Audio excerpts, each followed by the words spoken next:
This is Algebra 2, Lesson 1-3, Algebraic Expressions. To evaluate means to substitute a number for a variable in the expression and simplify using the order of operations. A term is an expression that is a number, a variable, or the product of a number or one or more variables.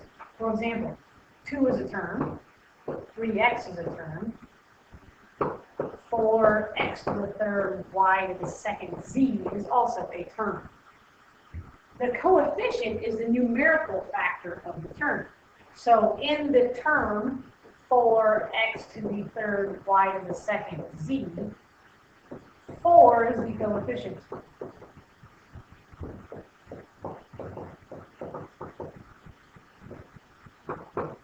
Okay.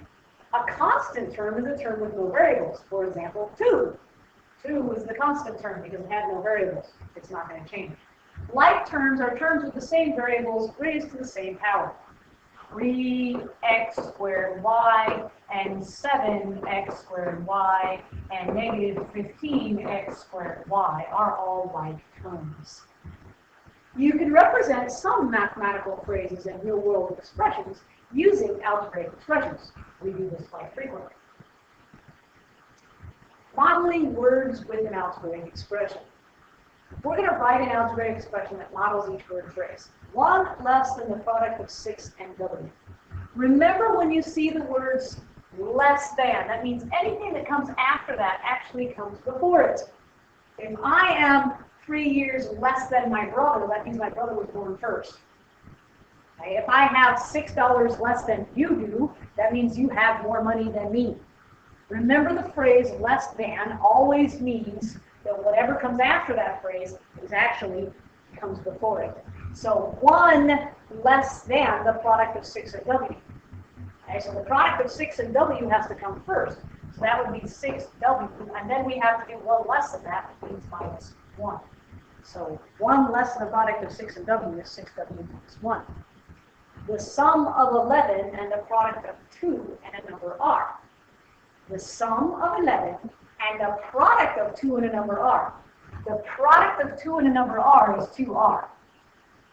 Okay? Sum means add. So we're going to add 11 and 2r. So you can either have 11 plus 2r, or you could have 2r plus 11. This one can be written 2 ways because it's addition, and addition is commutative. Subtraction is not commutative, which is why in letter A's example had to be 6w minus 1. It could not be written any other way. Now, when you're modeling a situation, you must do the following things. You must identify the actions that suggest operations. Excuse me. Greater than, less than, more, fewer, times, into groups, things of that nature. Define 1 or more variables to represent your unknown or unknowns, and then represent the actions using variables and operations. For example, you are on a bicycle trip. You traveled 52 miles the first day. Since then, your average rate has been 12 miles per hour. Write an algebraic expression that models the distance you traveled so far. So, I'm going to let h equal the number of hours since the first day.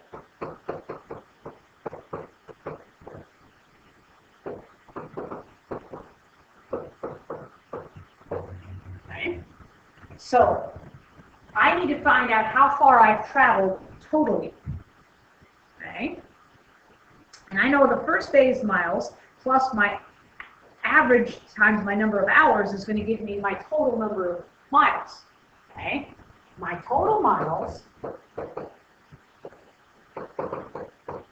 equals day 1 plus everything else.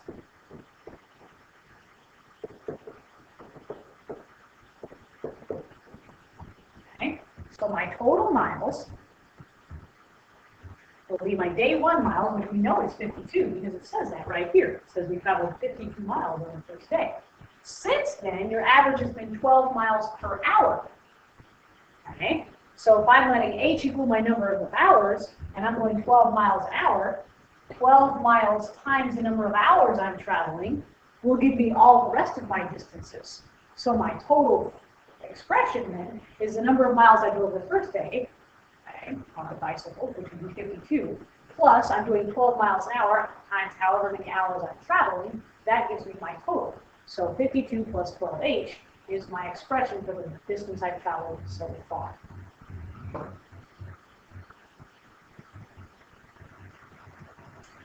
Now let's evaluate. When evaluating, substitute the values into the variable and simplify and remember the order of operations. So let's look at letter A here. 2r plus 5 parentheses s plus 6 minus 1. For r equaling 3 and s equaling -9. First thing you should do is rewrite the expression substituting the variables in. So remember, when a variable is next to a number, it means multiplication. So 2 times 3 plus 5 parentheses -9 plus 6 minus 1.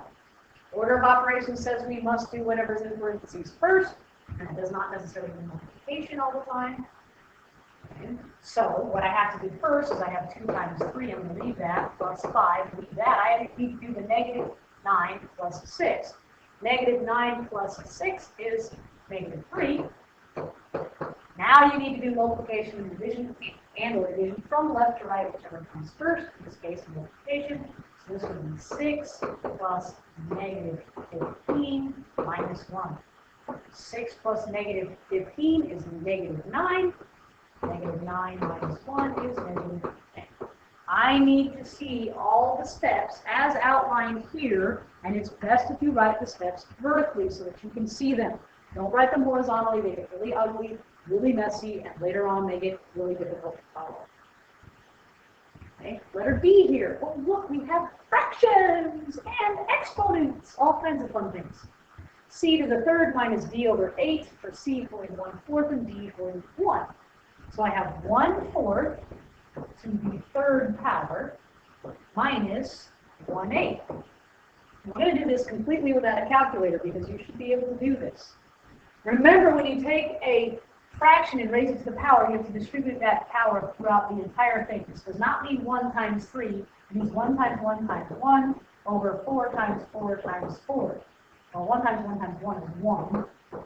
4 times 4 is 16. 16 times 4 is 64. So I now have 164 minus 1/8.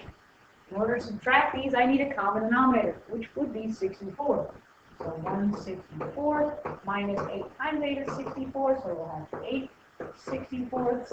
So we end up with -7 64ths. All done with the best calculator known to man, otherwise known as your brain. Right? Don't become so calculator dependent that you always have to use a calculator. It's not always necessary. Better to use your brain. And by now you should have most of your multiplication facts, or all your multiplication facts down cold. All right, let's write and evaluate an expression. And of course, always define your variables first. Ticket prices for admission to a museum are $8 for adults and $5 for children. Okay, that should say 5. $5 for children and $6 for seniors. What algebraic expression models the total number of dollars collected in ticket sales? Okay, so the first thing we need to do is we need to write and make sure that we know our different variables. So I'm just going to be really logical. I'm going to have A equal adult tickets. I'm going to have C equal child tickets. And S equals senior tickets. I'm going to make sure that my S's do not look like 5. Okay, always define your variables. Total number of dollars. Well, how much do we get? How much does an adult ticket cost? Well, $8. So $8 times the number of adult tickets we have, plus children's tickets are $5. $5 times the number of child tickets we sell, plus $6 for the number of senior tickets we sell, should give us our total number of ticket sales. Okay, so that would be 8A plus 5C plus 6S. So there's our expression. Now, later on it says, if 20 adult tickets, 16 children's tickets, and 10 senior tickets are sold one morning, how much money is collected in all? So we're going to use this expression that we just modeled above and put these numbers in for the appropriate variables. So 20 adults, so 20 times 8, plus 5, let's write this in the right order so we're not confusing. Adult tickets are $8 a piece. $8 times 20 adult tickets plus $5 a piece times 16 child tickets plus $6 for senior tickets times 10 senior tickets. Okay? Again, you should be able to do this entire thing without the use of a calculator. Okay? 8 times 2 is 16, add to 0, 160, plus 16 times 5, 5 times 6, that's 80, plus 6 times 10 is 60, so 160 plus 80 plus 60, okay? 80 and 20 is 100, so 260 plus 204. Wait, no, that's not right. Let me add that again. 160 and 60 is 220 plus 80 is 300. $300 total. And of course, since this is a word problem, we should answer in a complete sentence. So $300 is collected in all.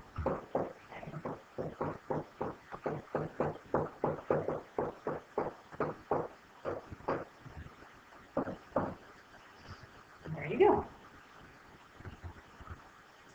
And last but not least, let's make sure we can simplify algebraic expressions, which means you have to combine like terms, which sometimes means you need to make sure you take care of the negative signs, make sure you take care of simplifying things first. Okay, if we look at the letter A, 2a squared plus 3b squared plus 6b squared plus 5a squared. Remember, like terms are same variable raised to the same power. So I'm looking for anything else that's an a squared. I have 2a squared here. There's a 5a squared here. That makes a total of 7a squared. Remember, you're only adding the constant terms. It's like saying 2 apples plus 5 apples equals 7 apples. Then we have 3b squared and 6b squared, which makes 9b squared. So we're done with that problem right there. In letter B, before I can start to simplify it, I must evaluate it. So I have to run the negative through using the distributive property with the first parenthesis, and I have to multiply the second parenthesis by 5. So if I remember to run this through, I'm going to get negative x minus 4y plus 5 times 3x is 15x minus 5y. So now I'm going to combine all my like terms. I have a negative x and a positive 15x, which makes positive 14x. I have a negative 4y and a negative 5y, which makes negative 9y. And that's combining like terms. Again, all of this should be reviewed because we haven't gotten to anything yet that we haven't done in Algebra 1.